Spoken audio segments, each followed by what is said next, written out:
Students, we start with the new chapter number 14, ecosystem. Now, what is ecosystem? The word eco means environment, means ala duala. System means interacting and interdependent complex. ਮਤਲਬ ਜਿਹਦੇ ਵਿੱਚ ਜਿਹੜੇ ਜੀਵ ਜੰਤੂ ਹੈ ਉਹ ਇੱਕ ਦੂਜੇ ਨਾਲ ਇੰਟਰੈਕਟ ਕਰਦੇ ਹੈ ਤੇ ਇੱਕ ਦੂਜੇ ਦੇ ਉੱਤੇ ਨਿਰਭਰ ਕਰਦੇ ਹੈ. Now, ecosystem can be defined as is a functional unit of nature where living organisms interact among themselves and with physical environment means air water soil through food chain and chemical cycles. ਤਾਂ ਇਹਦੇ ਵਿੱਚ ਬੇਟੇ ਇਹ ਦੱਸਿਆ ਗਿਆ ਹੈ ਕਿ ਇੱਕ ਫੰਕਸ਼ਨਲ ਯੂਨਿਟ ਹੈ ਕੁਦਰਤ ਦਾ ਜਿਸ ਦੇ ਵਿੱਚ ਜਿਹੜੇ ਜੀਵ ਜੰਤੂ ਹੈ ਉਹ ਇੱਕ ਦੂਜੇ ਨਾਲ ਇੰਟਰੈਕਟ ਕਰਦੇ ਹੈ ਤੇ ਐਂਡ ਜਿਹੜੇ ਵਾਤਾਵਰਨ ਦੇ ਹੋਰ ਫੈਕਟਰ ਹੈ ਏਅਰ ਵਾਟਰ ਸੋਇਲ, ਠੀਕ ਹੈ, ਇਹਦੇ ਨਾਲ ਵੀ ਇੰਟਰੈਕਟ ਕਰਦੇ ਹੈ.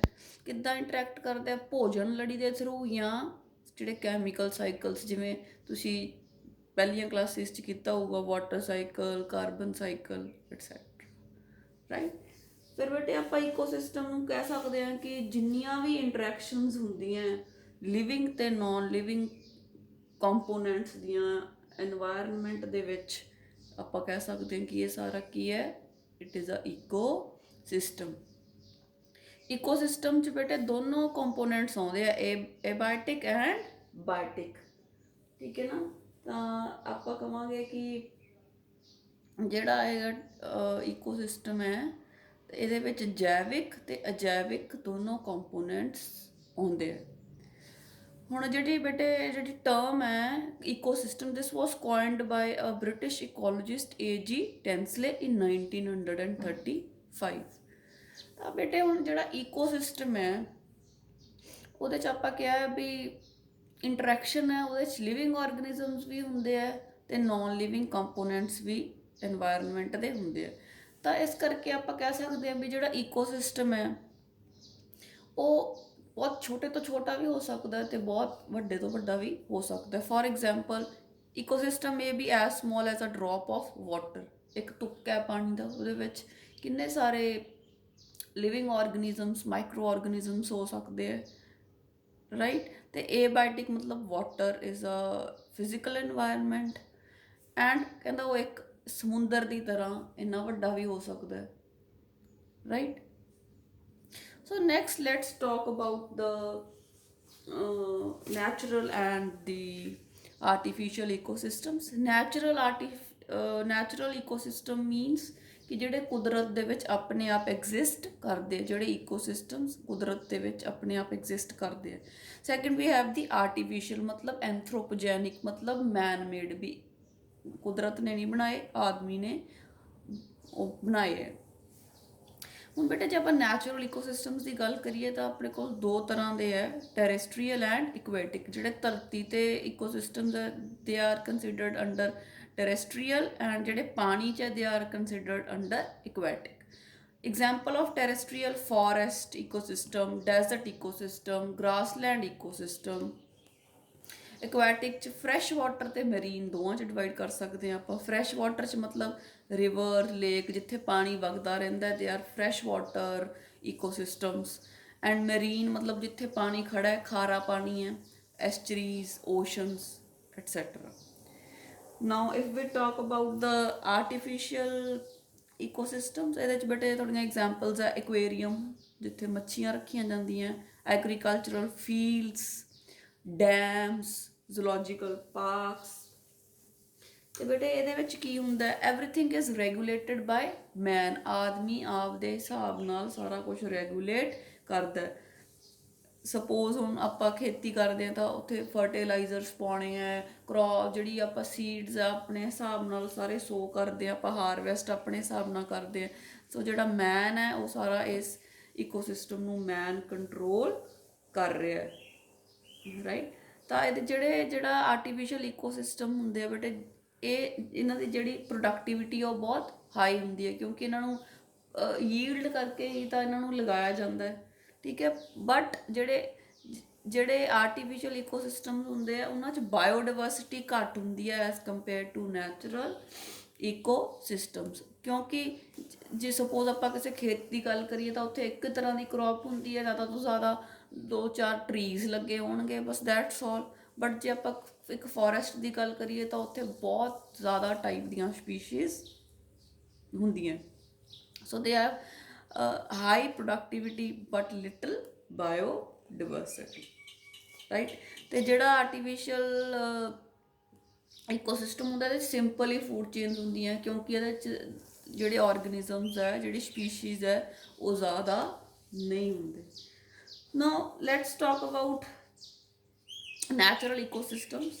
ਤਾਂ ਨੈਚੁਰਲ ਇਕੋਸਿਸਟਮਸ ਬੇਟੇ ਕੀ ਹੁੰਦਾ ਹੈ, ਜਿਹੜੇ ਨੈਚੁਰਲ ਇਕੋਸਿਸਟਮਸ ਹੈ they have the capacity to maintain it stable state of equilibrium, ਠੀਕ ਹੈ। ਤਾਂ ਇਹਦੇ ਵਿੱਚ ਜਿਹੜਾ ਬੈਲੈਂਸ ਬਣਿਆ ਰਹਿੰਦਾ ਡਿਫਰੈਂਟ ਕੰਪੋਨੈਂਟਸ ਦੇ ਵਿੱਚ, ਕੁਦਰਤ ਜਿਹੜੀ ਹੈਗੀ ਉਹ ਬੈਲੈਂਸ ਬਣਾਈ ਰੱਖਦੀ ਹੈ। ਸਪੋਜ਼ ਲੈਟਸ ਟਾਕ ਕਿ ਜਦੋਂ ਆਪਾਂ ਨਦੀ ਦੇ ਵਿੱਚ ਪੋਲਿਊਸ਼ਨ ਹੁੰਦਾ ਉਹਦੇ ਸੋਲਿਡ ਵੇਸਟ ਥਰੋ ਕੀਤਾ ਜਾਂਦਾ ਹੈ, ਇਵਨ ਫੈਕਟਰੀਜ਼ ਚੋਂ ਪੋਲਿਊਟਡ ਵਾਟਰ ਐਟਸੈਟਰਾ। ਤਾਂ ਫਿਰ ਕੀ ਹੁੰਦਾ ਬੇਟੇ, ਹੜ੍ਹ ਆ ਜਾਂਦੇ ਆ ਜਦੋਂ ਨਦੀ ਆਪਣੇ ਆਪ ਸਾਰੀ ਸਾਫ਼ ਹੋ ਜਾਂਦੀ ਹੈ, ਕੁਦਰਤ ਆਪਣੇ ਆਪ ਨੂੰ ਸਾਫ਼ ਕਰਦੀ ਹੈ।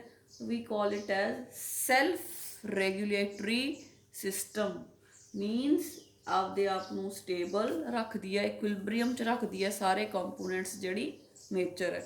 ਪਰ ਆਰਟੀਫਿਸ਼ੀਅਲ ਇਕੋਸਿਸਟਮਸ ਇਸ ਦਾ ਇਹ ਜਿਹੜਾ ਸੈਲਫ ਰੈਗੂਲੇਟਰੀ ਮੈਕੈਨਿਜ਼ਮ ਹੈ ਇਹ ਨਹੀਂ ਪਾਇਆ ਜਾਂਦਾ ਨੈਚੁਰਲ ਇਕੋਸਿਸਟਮ ਦੇ ਵਿੱਚ।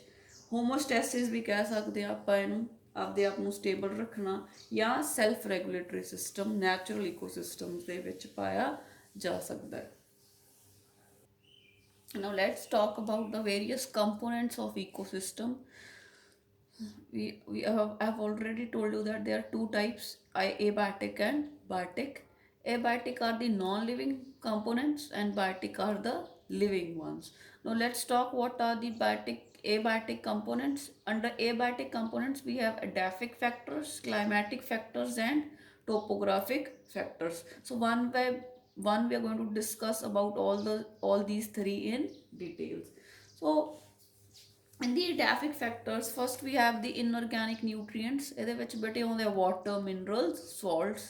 Organic nutrients, example starch, cellulose, gums, proteins, fats, right? Then we have the soil.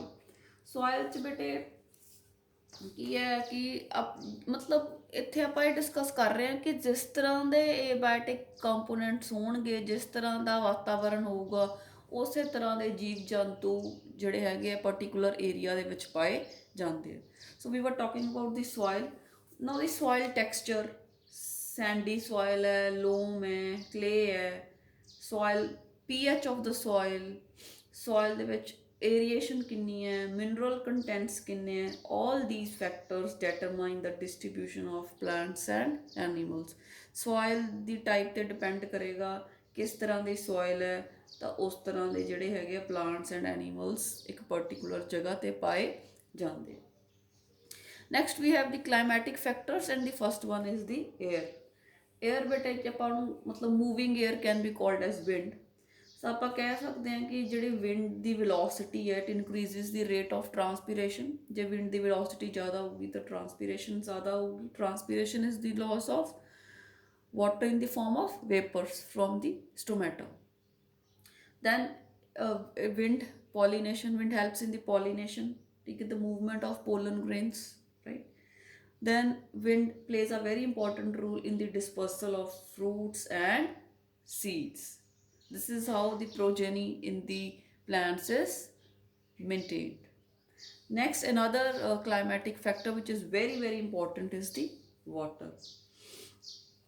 ਨਾ ਹੁਣ ਸਪੋਜ਼ ਆਪਾਂ ਗੱਲ ਕਰੀਏ ਜਿੱਥੇ ਵਾਟਰ ਜ਼ਿਆਦਾ ਹੋਊਗਾ ਤਾਂ ਐਨੀਮਲਸ ਪਲਾਂਟਸ ਜ਼ਿਆਦਾ ਹੋਣਗੇ। ਜੇ ਡੈਜ਼ਰਟ ਏਰੀਆ ਦੀ ਗੱਲ ਕਰੀਏ ਤਾਂ ਉੱਥੇ ਜ਼ਿਆਦਾ ਵਾਟਰ ਅਵੇਲੇਬਲ ਨਹੀਂ ਹੁੰਦਾ ਤਾਂ ਘੱਟ ਜਿਹੜੇ ਹੈਗੇ ਵੈਜੀਟੇਸ਼ਨ ਹੁੰਦੀ ਹੈ ਅਤੇ ਘੱਟ ਐਨੀਮਲਸ ਪਾਏ ਜਾਂਦੇ ਆ।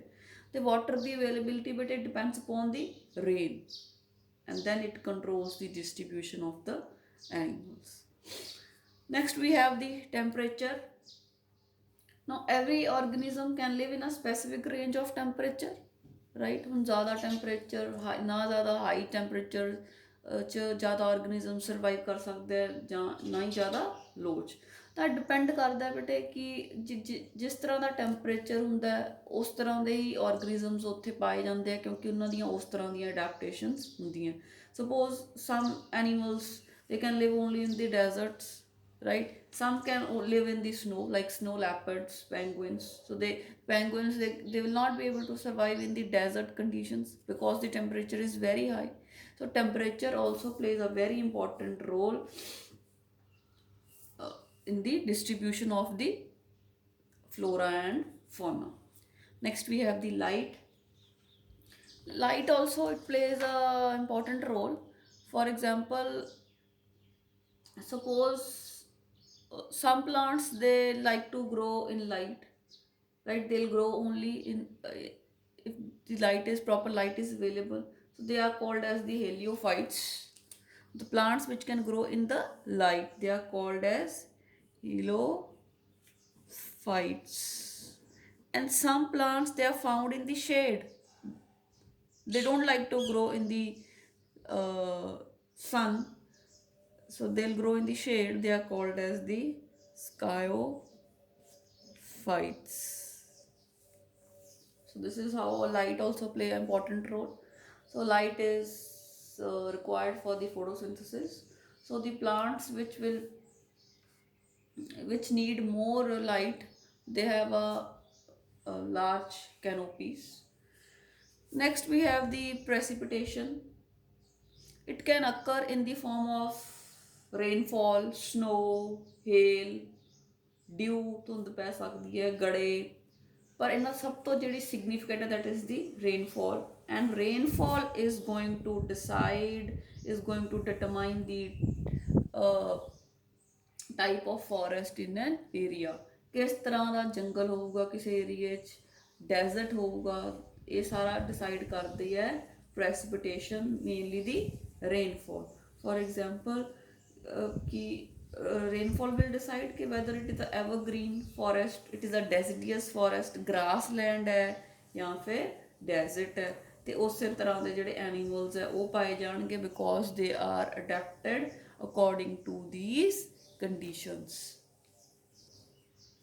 Next we have the topographic conditions. Topographic conditions ਬੇਟੇ mountain slopes, ਇਹ ਸਾਰੇ ਫੈਕਟਰਸ ਆਪਾਂ ਸਟੱਡੀ ਕਰਦੇ ਹਾਂ। ਸਪੋਜ਼ ਹੁਣ ਇੱਕ ਕੋਈ ਹਿੱਲ ਹੈ, ਕੋਈ ਪਹਾੜੀ ਹੈ, ਉਹਦੇ ਇੱਕ ਪਾਸੇ ਧੁੱਪ ਪੈਂਦੀ ਹੈ, ਇੱਕ ਪਾਸੇ ਸ਼ੇਡ ਹੈ, ਤਾਂ ਉੱਥੋਂ ਦੀ ਵੈਜੀਟੇਸ਼ਨ ਹੈ ਜਿਹੜੀ ਉਹ ਹਮੇਸ਼ਾ ਡਿਫਰੈਂਟ ਹੋਊਗੀ ਬਿਕੋਜ਼ ਉੱਥੋਂ ਜਿਹੜੀਆਂ ਇਨਵਾਇਰਮੈਂਟਲ ਕੰਡੀਸ਼ਨਸ ਹੈ ਉਹ ਡਿਫਰੈਂਟ ਹੋਊਗੀਆਂ, right? So this is all about the abiotic components of the ecosystem. One we have discussed how these abiotic factors play an important role in the distribution of flora and fauna on the earth. Next, let's talk about the biotic factors, the living factors, the animals, plants, etc.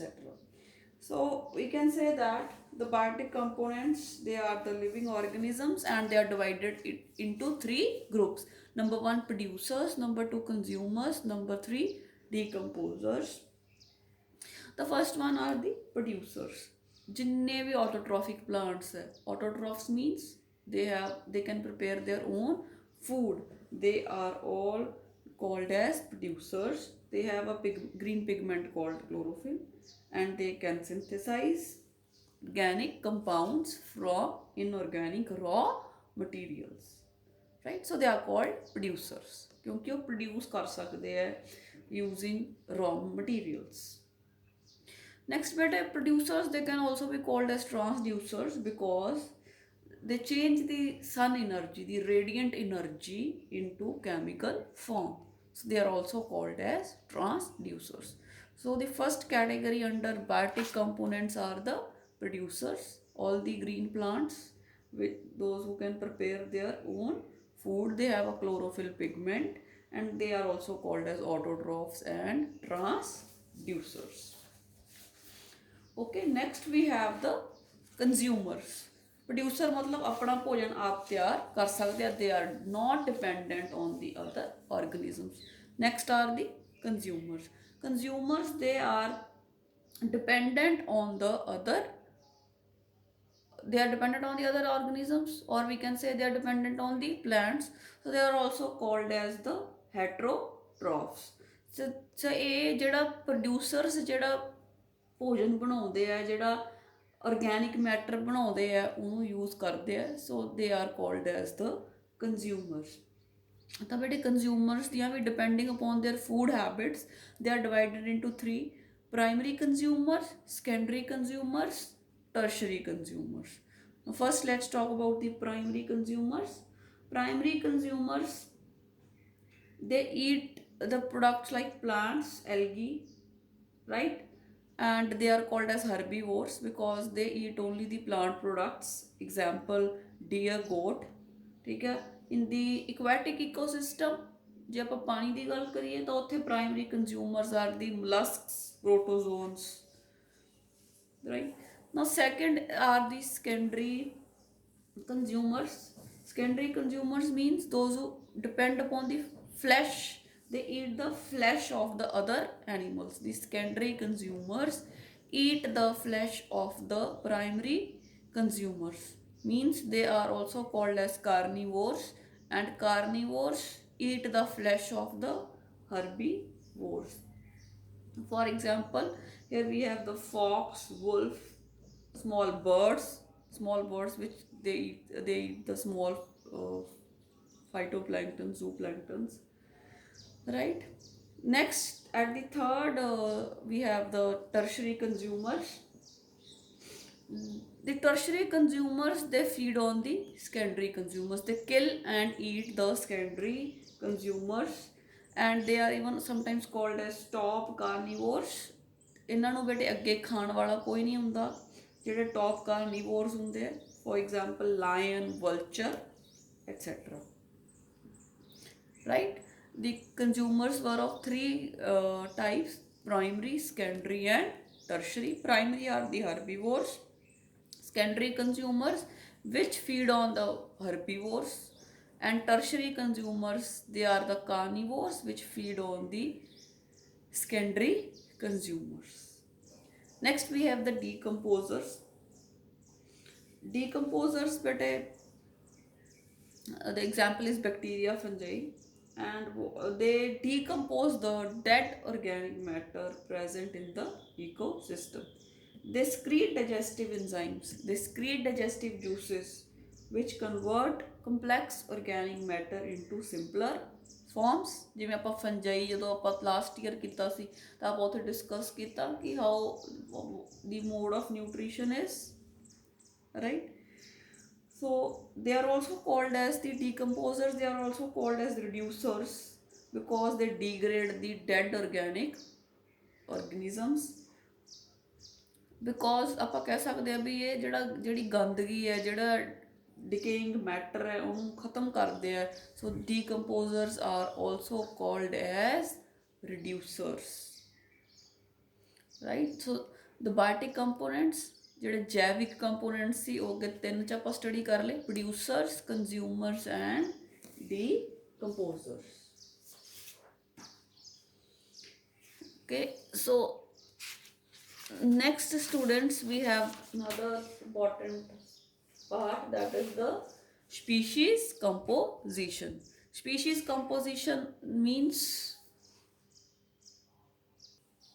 so next is the species composition. ਹੁਣ ਜਿਵੇਂ ਪਿੱਛੇ discuss ਕਰਕੇ ਆਏ ਆ ਏਬਾਇਟਿਕ factors, ਆਪਾਂ ਕਿਹਾ ਕਿ ਜਿਹੜੇ ਡੈਫਿਕ ਫੈਕਟਰਸ ਹੈ, ਕਲਾਈਮੈਟਿਕ ਫੈਕਟਰਸ ਹੈ, ਟੈਂਪਰੇਚਰ, ਏਅਰ, ਇਹ ਸਾਰੇ ਜਿਹੜੇ ਹੈਗੇ ਹੈ, light, ਰੇਨਫॉल, they are going to decide how many species are present in a particular area. ਤਾਂ ਬੇਟੇ ਇੱਕ ਈਕੋਸਿਸਟਮ ਜਿਹੜਾ ਹੈਗਾ, ਇਹ ਇੱਦਾਂ ਦੀਆਂ ਜਿਓਗ੍ਰਾਫੀਕਲ ਕੰਡੀਸ਼ਨਸ ਡਿਫਰੈਂਟ ਹੁੰਦੀਆਂ, ਕਲਾਈਮੇਟ ਡਿਫਰੈਂਟ ਹੁੰਦਾ, ਤਾਂ ਉੱਥੋਂ ਜਿਹੜੇ ਜੀਵ ਜੰਤੂ ਹੈ ਜਿਹੜੇ ਪਾਏ ਜਾਂਦੇ ਆ ਉਹ ਵੀ ਡਿਫਰੈਂਟ ਹੁੰਦੇ ਆ.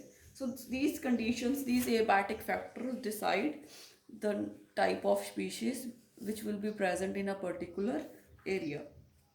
So if we talk about the tropical rainforest, ਹੁਣ ਜੇ ਆਪਾਂ ਜਿਹੜੇ ਰੇਨ ਫੋਰੈਸਟ ਦੇ ਆ ਪ੍ਰੈਜ਼ੈਂਟ ਨੀਅਰ ਦੀ ਇਕੁਏਟਰ, ਠੀਕ ਹੈ, ਤਾਂ ਇੱਥੇ ਬੜੇ ਕੀ ਹੁੰਦਾ, ਲਾਈਕ ਐਮਾਜ਼ਨ ਰੇਨ ਫੋਰੈਸਟ ਇਨ ਸਾਊਥ ਅਮਰੀਕਾ, ਅਫਰੀਕਾ, ਤਾਂ ਇਹਦੇ 'ਚ ਕੀ ਹੁੰਦਾ ਹੈ ਕਿ there is no dry season, ਸਾਰਾ ਸਾਲ ਜਿਹੜਾ ਹੈਗਾ ਬਾਰਿਸ਼ ਹੁੰਦੀ ਰਹਿੰਦੀ ਹੈ, ਠੀਕ ਹੈ, ਹਰ ਹਰ ਮੰਥਸ 'ਚ ਜਿਹੜੀ ਹੈਗੀ ਹੈ ਬਾਰਿਸ਼ ਹੁੰਦੀ ਹੈ।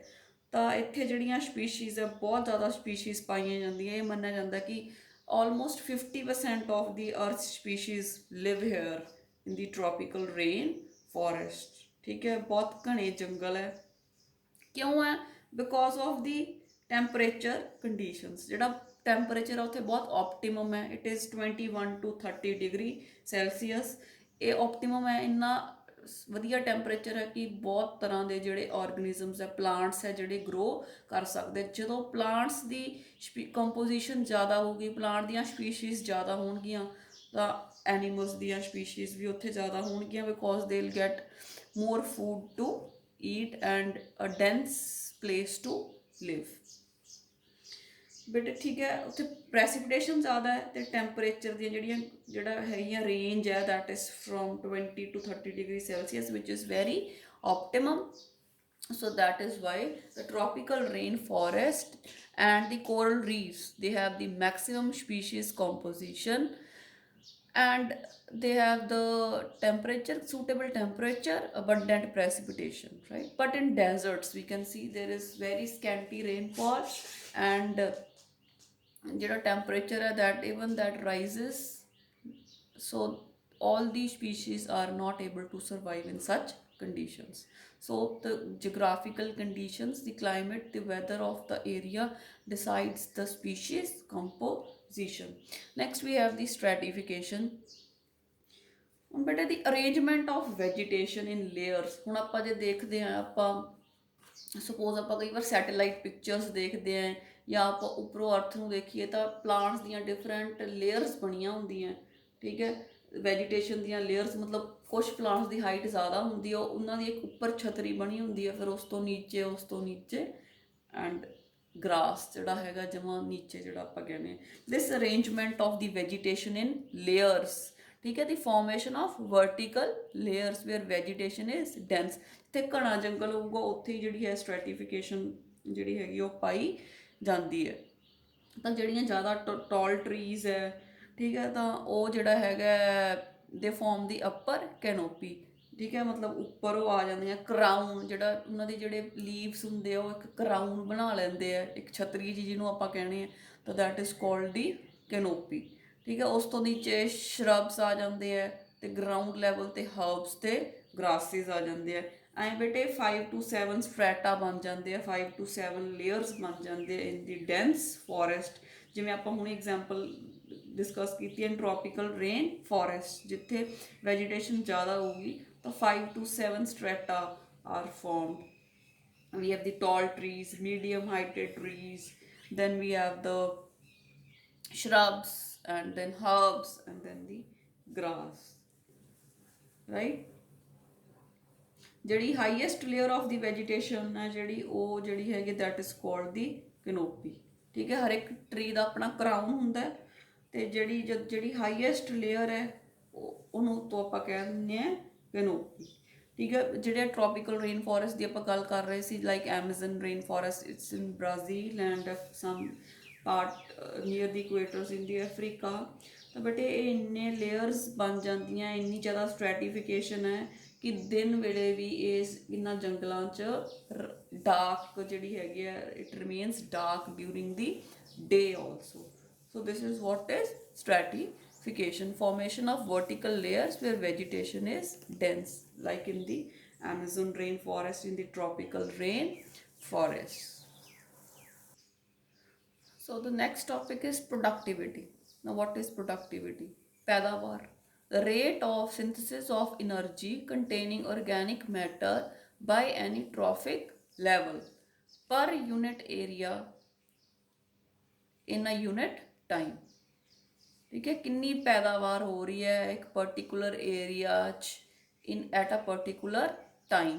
ਸੋ it is measured as weight as grams per meter square per year, and then kilocalories per meter square per year in the form of energy. If we measure the rate of synthesis of organic matter, ਕੋਈ ਵੀ traffic level ਜਦੋਂ ਬਣਾਉਂਦਾ ਹੈ ਇੱਕ particular time 'ਚ, ਇੱਕ particular area 'ਚ ਕਿੰਨੀ ਪੈਦਾਵਾਰ ਹੁੰਦੀ ਹੈ, that is called the productivity. So if we talk productivity ਜਿਹੜੀ ਹੈਗੀ ਹੈ, it is further of two types, primary productivity and secondary productivity. ਤਾਂ ਬੇਟੇ ਜਿਹੜੇ ਹੈਗੇ ਆ, ਕਿੰਨਾ ਬਾਇਓਮਾਸ ਪ੍ਰੋਡਿਊਸ ਹੋ ਰਿਹਾ ਹੈ, ਠੀਕ ਹੈ, ਜਿਹੜਾ ਆਪਣੀ ਬਾਡੀ ਦੇ ਵਿੱਚ ਸਟੋਰ ਹੋ ਰਿਹਾ, that is called the biomass. ਸੋ ਕਿੰਨਾ ਬਾਇਓਮਾਸ ਪ੍ਰੋਡਿਊਸ ਹੋ ਰਿਹਾ ਹੈ, ਠੀਕ ਹੈ, ਇਜ਼ ਕਾਲਡ ਦੀ ਪ੍ਰੋਡਕਟਿਵਿਟੀ। ਤਾਂ ਕਾਫੀ ਸਾਰੇ ਇਕੋਸਿਸਟਮਸ ਹੈ ਜਿਨ੍ਹਾਂ 'ਚ ਪ੍ਰੋਡਕਟਿਵਿਟੀ ਜ਼ਿਆਦਾ ਹੈ। For example sugar Kane fields, ਜਿਵੇਂ ਹੁਣ ਗੰਨਾ ਹੈ ਬੇਟੇ, ਪੂਰੇ ਦੇ ਪੂਰੇ ਵਿੱਚ ਜਿਹੜੀ ਹੈਗੀ ਹੈ ਖੰਡ ਭਰੀ ਪਈ ਹੈ, ਸ਼ੂਗਰ ਡਿਪੋਜ਼ਿਟ ਹੋਈ ਪਈ ਹੈ, ਤਾਂ that means it is more productive. Then tropical rain forest, I have already told you, optimum conditions ਹੈ, ਤਾਂ ਬਹੁਤ ਜ਼ਿਆਦਾ ਵੈਜੀਟੇਸ਼ਨ ਹੈ, ਤਾਂ ਇਸ ਕਰਕੇ ਉੱਥੇ ਪ੍ਰੋਡਕਟਿਵਿਟੀ ਜ਼ਿਆਦਾ ਹੈ। ਕੋਰਲ ਰੀਫਸ 'ਚ ਹੈ, ਤਾਂ it is minimum in deserts, deep sea ecosystems, right. ਜਿਹੜੇ ਰੇਗਿਸਤਾਨ ਹੈ ਉੱਥੇ ਜਿਹੜੀ ਪ੍ਰੋਡਕਟਿਵਿਟੀ ਆ ਉਹ ਘੱਟ ਹੈ, because the conditions are unfavourable. So the productivity ਆਪਾਂ ਗੱਲ ਕਰ ਰਹੇ ਸੀ, it is of two types, primary and secondary, ਠੀਕ ਹੈ। ਪਰ ਆਪਾਂ ਇੱਕ ਦੋ ਪੁਆਇੰਟਸ ਜਿਹੜੇ ਹੈਗੇ ਆ, ਪ੍ਰੋਡਕਟਿਵਿਟੀ ਕਿਸ ਤਰ੍ਹਾਂ ਹੁੰਦੀ ਹੈ, ਕਿਹੜੇ ਕਿਹੜੇ ਫੈਕਟਰਸ ਹੈ, ਲੈਟਸ ਡਿਸਕਸ ਅਬਾਊਟ ਦੋਜ਼। ਕੋਈ ਵੀ ਇਕੋਸਿਸਟਮ ਹੈ ਬੇਟੇ, ਉੱਥੇ ਪ੍ਰੋਡਕਟਿਵਿਟੀ ਕਿਵੇਂ ਹੋਊਗੀ, ਕਿਵੇਂ ਫੋਟੋਸਿੰਥਸਿਸ ਜੇ ਹੋਊਗੀ ਤਾਂ ਪ੍ਰੋਡਕਟਿਵਿਟੀ ਹੋਊਗੀ। ਤਾਂ ਫੋਟੋਸਿੰਥਸਿਸ ਕਿਵੇਂ ਹੁੰਦੀ ਹੈ, ਬਾਈ ਦੀ એનર્ਜੀ ਡਰਾਈਵਡ ਫਰੋਮ ਦਾ ਸਨ ਤੋਂ ਜਿਹੜੀ એનર્ਜੀ ਆ ਰਹੀ ਹੈ ਉਹਨਾਂ ਨੂੰ ਪਲਾਂਟਸ ਟਰੈਪ ਕਰਦੇ ਆ with the help of pigment called chlorophyll, and ਉਸ ਤੋਂ ਬਾਅਦ ਉਹਨੂੰ ਦੇ ਕਨਵਰਟ ਇਟ ਇਨਟੂ ਸ਼ੂਗਰਸ, ਠੀਕ ਹੈ।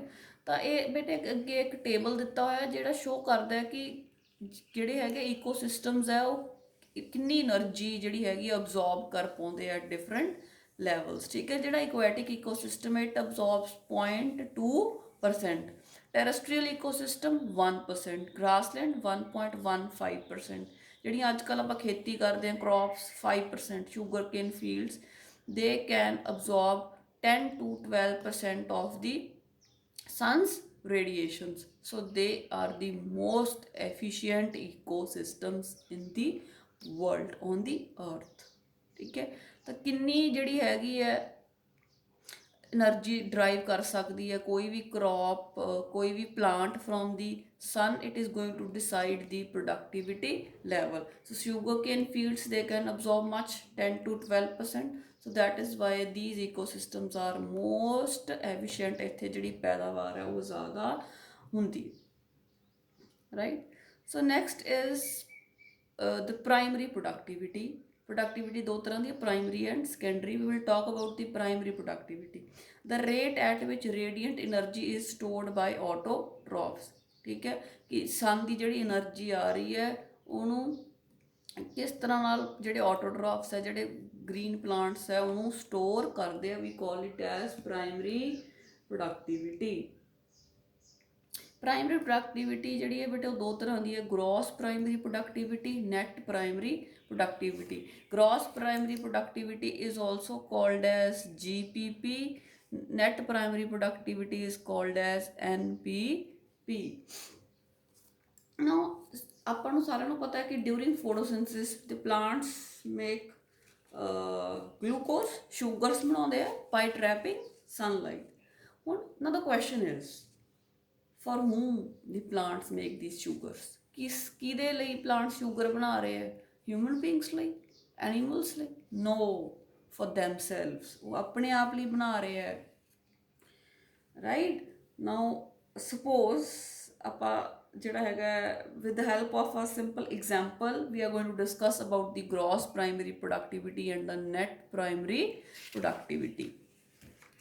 Now if we talk about the gross primary productivity, it is the rate of organic matter synthesized by producers per unit area per unit time, ਠੀਕ ਹੈ। ਜੇ ਆਪਾਂ ਨੂੰ ਸਿੰਪਲ ਵਰਡਸ ਡਿਸਕਸ ਕਰਨਾ ਹੋਵੇ ਆਪਾਂ ਕਿਵੇਂ ਕਵਾਂਗੇ, ਸਪੋਜ਼ ਜਿਹੜਾ ਕੋਈ ਪਲਾਂਟ ਹੈ, ਠੀਕ ਹੈ, ਉਹਨੇ ਬੇਟੇ 100 ਜਿਹੜਾ ਹੈਗਾ kg ਸ਼ੂਗਰ ਜਿਹੜੀ ਹੈਗੀ ਆ ਉਹ ਬਣਾਈ ਡਿਊਰਿੰਗ ਫੋਟੋਸਿੰਥਸਿਸ। ਉਹਨੇ 100 kg ਸ਼ੂਗਰ ਕਿਸੇ ਪਲਾਂਟ ਨੇ ਆਪਦੇ ਲਈ ਬਣਾਈ during photosynthesis. So that 100 kg sugar is called as gross primary productivity, GPP. किसे प्लांट ने photosynthesis करके कितनी शुगर बनाई, that is the gross primary productivity. इत्थे ਆਪਾਂ एग्जाम्पल ਲਈ कि ਉਹਨੇ 100 kg ਸ਼ੂਗਰ ਬਣਾਈ। ਹੁਣ ਬੇਟੇ ਆਪਾਂ ਜਿਵੇਂ ਆਪਾਂ ਕੀਤਾ ਕਿ ਰੈਸਪੀਰੇਸ਼ਨ ਹੋ ਰਹੀ ਹੁੰਦੀ ਆ, ਠੀਕ ਹੈ, through respiration the energy is being released. ਤਾਂ ਜਦੋਂ ਰੈਸਪੀਰੇਸ਼ਨ ਹੁੰਦੀ ਆ ਤਾਂ some amount of energy is lost, ਕੁਛ એનર્ਜੀ ਜਿਹੜੀ ਵਾਤਾਵਰਨ ਦੇ ਵਿੱਚ ਵਾਪਸ ਚਲੀ ਜਾਂਦੀ ਹੈ ਡਿਊ ਟੂ ਰੈਸਪੀਰੇਸ਼ਨ। ਸੋ ਆਪਾਂ ਸਪੋਜ਼ ਕਰਦੇ ਹਾਂ ਕਿ ਪਲਾਂਟ ਨੇ ਰੈਸਪੀਰੇਸ਼ਨ 'ਚ 2 kg ਜਿਹੜੀ એનર્ਜੀ ਸੀ ਉਹ ਲੂਜ਼ ਕਰਤੀ, ਠੀਕ ਹੈ। ਉਹਨੇ 100 kg ਬਣਾਈ, 2 kg ਉਹਨੇ ਲੂਜ਼ ਕਰਤੀ, ਕਿੰਨੀ ਬਚੀ 98 kg। ਜਿਹੜੀ ਇਹ 98 kg ਬਚੀ ਹੈ, this is NPP, net primary productivity, ਠੀਕ ਹੈ। I hope this is clear. Suppose ਕਿਸੇ ਪਲਾਂਟ ਨੇ ਫੋਟੋਸਿੰਥੇਸਿਸ ਕੀਤੀ, 100 kg ਸ਼ੂਗਰ ਬਣਾਈ, 2 kg ਜਿਹੜੀ sugar C it lost, right, it lost in the form of respiration, left is 98 kg. So this is the net primary productivity, कि plant ਦੇ ਅੰਦਰ ਕਿੰਨੀ store ਹੋ ਗਈ, ਹੁਣ ਕਿੰਨੀ ਬਚ ਗਈ, that is called as NPP, the rate of organic matter stored by producers per unit area per unit time, ठीक है। NPP is equal to gross primary productivity minus respiration, right? I hope with this example the concept of gross primary productivity and net primary productivity is clear. Now ਜਿਹੜੀ ਬੇਟੇ net primary productivity ਹੁੰਦੀ ਹੈ, it is now available to the heterotrophs। ਹੁਣ suppose ਜਦੋਂ plant ਨੇ ਜਿਹੜੀ energy ਬਣਾਈ ਹੈ ਤਾਂ ਉਹਦੇ ਕੋਲ ਲੈਫਟ 98 kg ਜਿਹੜੀ ਲੈਫਟ ਹੋ ਗਈ, ਤਾਂ ਉਹ ਜਿਹੜੀ એનર્ਜੀ ਆ ਉਹਨੂੰ ਜਿਹੜੇ ਹਰਬੀਵੋਰਸ ਹੈ, ਜਿਹੜੇ ਐਨੀਮਲਸ ਹੈ ਉਹ ਖਾਂਦੇ ਹੈ। ਸੋ ਜਿਹੜੀ 100 kg ਹੈ ਇਹ ਸਾਰੀ ਦੀ ਸਾਰੀ ਨਹੀਂ ਅਗਲੇ ਫੂਡ ਚੇਨ 'ਚ ਅਗਲੇ ਟ੍ਰੋਫਿਕ ਲੈਵਲ ਕੋਲੇ ਜਾਂਦੀ, ਉਹਦੇ ਵਿੱਚੋਂ 98 kg ਜਿਹੜੀ ਮਤਲਬ ਰੈਸਪੀਰੇਸ਼ਨ ਨੂੰ ਐਕਸਕਲੂਡ ਕਰਕੇ ਜਿਹੜੀ એનર્ਜੀ ਬਚਦੀ ਹੈ, that is pass to the next trophic level. ਜਿਵੇਂ ਪਲਾਂਟਸ ਨੂੰ ਹੁਣ ਕਾਓ, ਡੀਅਰ ਖਾਂਦੇ ਆ, ਜਿਨ੍ਹਾਂ ਨੂੰ ਆਪਾਂ ਹਰਬੀਵੋਰਸ ਕਹਿੰਦੇ ਆ ਜਾਂ ਪ੍ਰਾਇਮਰੀ ਕੰਜ਼ਿਊਮਰਸ ਕਿਹਾ ਆਪਾਂ, ਠੀਕ ਹੈ। ਤਾਂ ਉਹਨਾਂ ਕੋਲੇ ਜਿੰਨੀ એનર્ਜੀ ਜਾਊਗੀ, that is the net primary productivity. ਤੇ ਜਿਹੜੀ ਬੇਟੇ ਆਹ ਜਦੋਂ ਪਲਾਂਟ ਨੇ 100 kg ਬਣਾਈ, 2 kg ਲੂਜ਼ ਕਰਤੀ ਇਨ ਦੀ ਫਾਰਮ ਆਫ ਰੈਸਪੀਰੇਸ਼ਨ, ਤੇ ਜਿਹੜੀ ਬਾਕੀ 98 ਹੈ it stored in the farm of biomass. Biomass means ਉਹਦੇ ਲੀਫ ਦੇ ਵਿੱਚ, ਉਹਦੀ ਬ੍ਰਾਂਚਿਸ ਦੇ ਵਿੱਚ, ਰੂਟਸ ਦੇ ਵਿੱਚ ਸਟੋਰ ਹੋ ਜੂਗੀ। ਉਹਨੂੰ ਅੱਗੇ ਜਿਹੜੇ ਆਰਗੇਨਿਜ਼ਮਸ ਹੈ, ਜਿਵੇਂ ਆਪਾਂ ਹਰਬੀਵੋਰਸ ਹੈ, ਜਿਹੜੇ ਪਲਾਂਟ ਦੇ ਪਾਰਟਸ ਖਾਣਗੇ ਡਾਇਰੈਕਟਲੀ, ਉਹਨਾਂ ਦੇ ਅੰਦਰ ਜਾ ਕੇ ਸਟੋਰ ਹੋ ਜੂਗੀ। ਜਿਹੜੀ એનર્ਜੀ ਹਰਬੀਵੋਰਸ ਲਈ ਅਵੇਲੇਬਲ ਹੁੰਦੀ ਹੈ, that is the net primary productivity. Okay, now next we have the secondary productivity। ਹੁਣ ਕਿੰਨੀ એનર્ਜੀ ਜਿਹੜੀ ਕੰਜ਼ਿਊਮਰਸ ਦੇ ਅੰਦਰ ਸਟੋਰ ਹੋ ਗਈ, ਠੀਕ ਹੈ। ਤਾਂ ਪ੍ਰੋਡਿਊਸਰਸ ਨੇ ਪੈਦਾ ਕੀਤੀ NPP, ਤਾਂ ਪ੍ਰੋਡਿਊਸਰਸ ਨੂੰ ਖਾਧਾ ਕੰਜ਼ਿਊਮਰਸ ਨੇ, ਤਾਂ ਕੰਜ਼ਿਊਮਰਸ ਦੇ ਅੰਦਰ ਜਿਹੜੀ એનર્ਜੀ ਸਟੋਰ ਹੋ ਗਈ, that is called the secondary productivity in there biomass, ਉਹਨਾਂ ਦੀ ਬੋਡੀ ਦੇ ਅੰਦਰ ਚਲੀ ਗਈ, that is called the secondary productivity. Next we have the factors which affect the primary productivity.